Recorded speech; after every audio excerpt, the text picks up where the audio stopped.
Le locali del volley Cartigliano, in maglia bianca e pantaloncini azzurri, allenate da Roberto Garbo e Stefania Urbanet, giocano con Giulia De Zottis alzatrice, Silvia Zonta opposto, il capitano Cristiana Parenzan e Lucia Sec schiacciatrici, Diana Marconato e Claudia Zanardello centrali, Anna Mascarello libero. Le ospiti padovane del DM Componenti Rio, in maglia blu con spalline bianche, guidate da Federica Vezzù ed Elisa Salvetti, schierano il capitano Sofia Calore alzatrice, Cristina Polato opposto, Silvia Cecconi e Giorgia Lorenzi schiacciatrici, Valentina Viotto ed Erika Mattarello centrali, Camilla Loro libero. La regolarità in attacco premia il Cartigliano che si avvantaggia sul 7-4, complice qualche pasticcio in seconda linea del Rio. Pur sbagliando molte battute, le locali mantengono il vantaggio grazie a Parenzan e Sec, che alternano conclusioni di potenza e di precisione. Polato e Lorenzi sostengono le ospiti, ma il Cartigliano si impone a muro. La Lorenzi sbaglia ed è sostituita da Federica Viale, al rientro dall'infortunio. La veterana Parenzan e la giovane Sec spingono le biancazzurre, che aumentano il gap dal 15-10 al 22-12, sfruttando le palesi difficoltà della ricezione avversaria. Il Rio prova a scuotersi, ma è tardi. Il contrattacco della Cecconi non passa e il Cartigliano vince agevolmente il primo set per 25-17.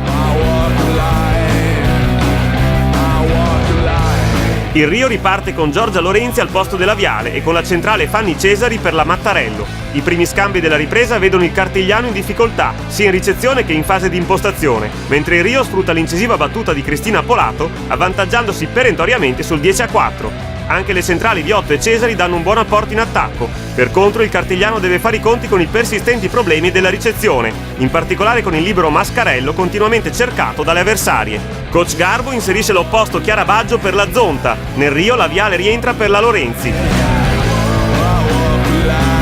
Le biancazzurre di casa si riprendono, riducendo il passivo a -2 sul 17-15, spinte dalla Parenzan e dalla neoentrata Baggio, efficace in attacco e a muro, positiva anche in battuta. Le ospiti forzano il servizio trovando l'ace con la Cecconi.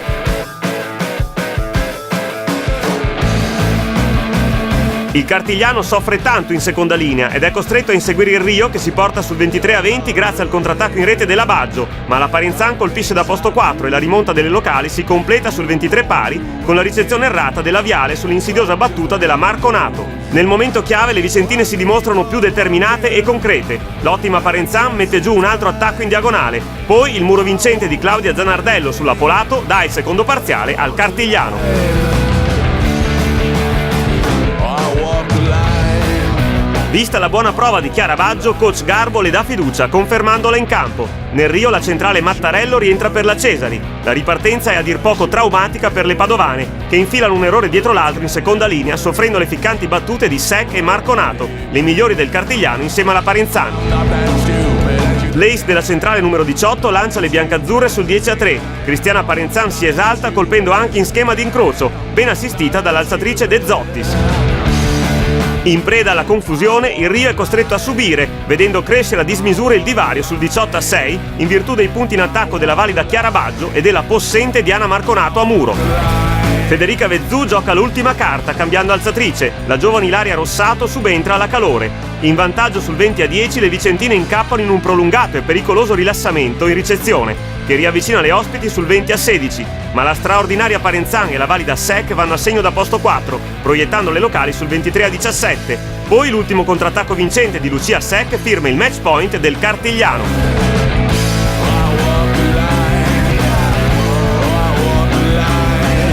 Questa sera ci aspettavamo una partita difficile, però abbiamo giocato molto sottotono. Il secondo set faceva ben sperare, però verso la fine abbiamo proprio calato. Abbiamo avuto qualche problema in ricezione e quindi anche in attacco non siamo più stati efficaci. E il terzo set si è visto proprio un calo del gioco. Abbiamo degli infortuni che ci stiamo portando indietro già dalla seconda partita, però per fortuna abbiamo delle grandi giocatrici in panchina che si danno molto da fare e che sono veramente duttili, quindi comunque dove le mette l'allenatore riescono a giocare in qualsiasi ruolo, e così tutto il resto della squadra, perché oggi eravamo con 4 titolari fuori e comunque anche la panchina ha dimostrato di essere pronta e in gamba. Il nostro segreto è l'unione di gruppo, abbiamo un buon allenatore, una società molto disponibile che ci segue e niente, passare in Serie C è il sogno penso di tutte. Sono contento dal punto di vista del risultato, però siamo un attimo sfortunati dall'inizio stagione perché abbiamo avuto 2 brutti infortuni che erano delle ragazze di peso, diciamo, anche che abbiamo fatto fatica a trovare. E adesso finalmente abbiamo trovato un assetto di squadra.